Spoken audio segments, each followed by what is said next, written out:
Olá, vou falar de falsas alegações de abuso sexual e alienação parental. Uma simples busca no Google trouxe esse artigo disponível no site Jus Brasil, previamente publicado no site Direito Familiar há 4 anos.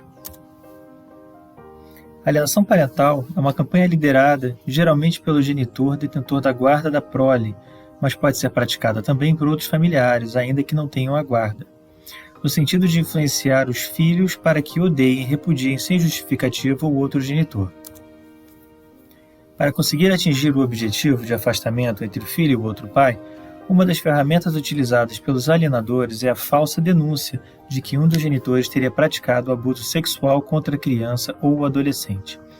Isso porque notícias graves como essas, quando levadas ao Poder Judiciário, geram situações que requerem muito cuidado.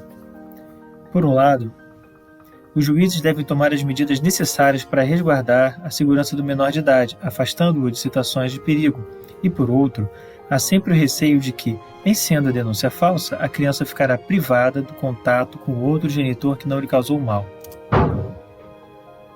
Em alguns casos, ocorre a suspensão provisória da visitação do genitor acusado da prática de abuso sexual, e com isso, até que se prove a denúncia era falsa e advinda da alienação parental, o tempo decorreu e perdeu-se o vínculo afetivo entre um dos pais e o filho.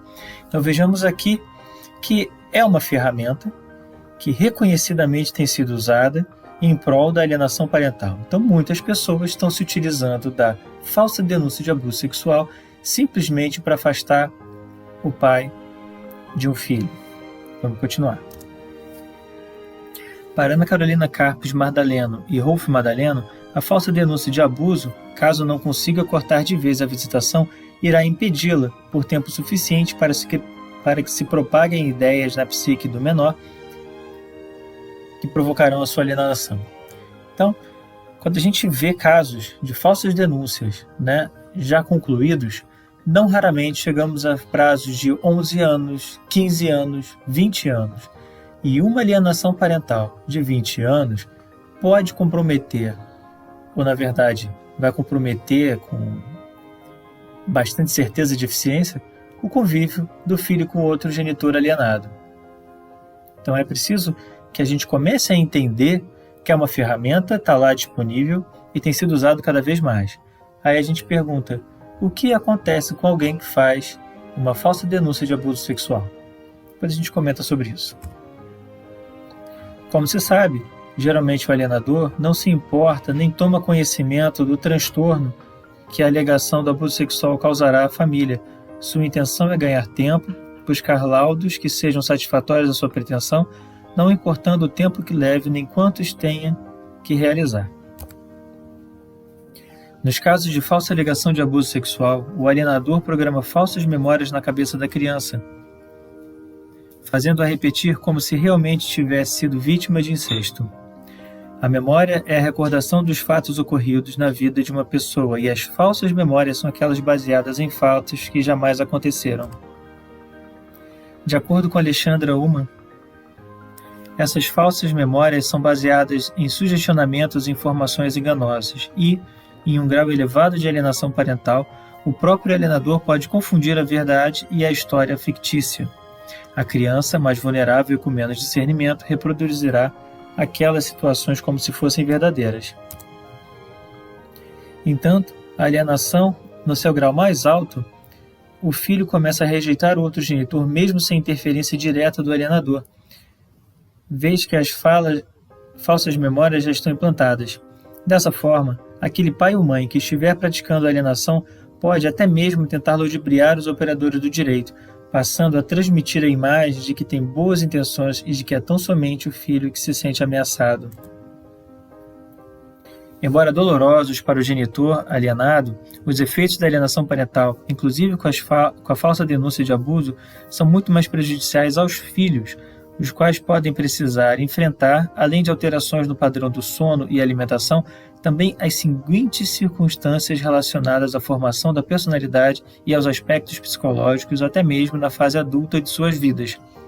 São eles: dificuldade de estabelecer uma relação amorosa, intolerância a frustrações, ansiedade e angústia, sentimento de ausência e vazio, noção de autoestima e autoconceito prejudicados, transtorno de identidade, tendência a repetir a mesma estratégia de manipulação com outras pessoas, desvio de conduta e personalidade antissocial, baixa capacidade de controlar impulsos, agressividade como meio de resolver conflitos, irremediável sentimento de culpa por se sentir, ainda que inconscientemente, cúmplice da campanha contra quem amava, envolvimento com drogas e violência, depressão e suicídio.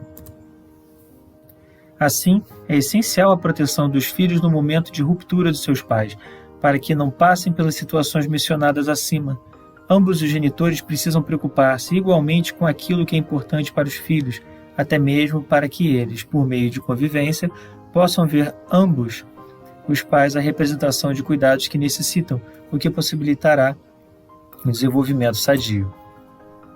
Ressalta-se que, como não cabe ao juízo de família averiguar sobre a prática ou não da conduta criminosa, ou seja, como a existência de abuso sexual somente poderá ser investigada no âmbito criminal, o ideal é que, analisando as circunstâncias de cada hipótese apresentada, determine-se a realização de uma perícia psicológica para verificar a ocorrência de alienação parental ou não, e de contatos monitorados entre pai e o filho pela equipe interdisciplinar, composta por assistentes sociais e psicólogos, a fim de resguardar os menores e, ao mesmo tempo, preservar o vínculo, evitando maiores prejuízos futuros. Sendo detectada a prática de alienação parental e a falsidade da denúncia sobre o abuso sexual, poderão ser aplicadas as medidas previstas na Lei 12.318 de 2010, a Lei da Alienação Parental, quais sejam advertência, ampliação do regime de convivência com o genitor alienado, multa, acompanhamento psicológico, reversão da guarda e até suspensão da autoridade parental. O texto foi originalmente publicado em direitodefamilia.com.br, escrito por Aretusa Baroni, Flávia Quirilos Becker Cabral, Laura Roncaglio de Carvalho. Como referência, elas usaram o livro Síndrome da Alienação Parental, da Ana Carolina Madaleno, e Introdução a Falsas Memórias, da revista Ciência e Vida Psique, publicado pela Alessandra Uma. Bom, com isso eu quero dizer a vocês que é reconhecido o uso das falsas denúncias como prática de alienação parental. Posso dizer a vocês que elas são bem efetivas no sentido de que afasta o pai do filho, né, alvo dessa falsa alegação, acusação. Os processos demoram 10, 20 anos. A alienação parental acontece de fato, então, com conivência do judiciário, e a gente precisa identificar isso e deixar de ser conivente. Obrigado.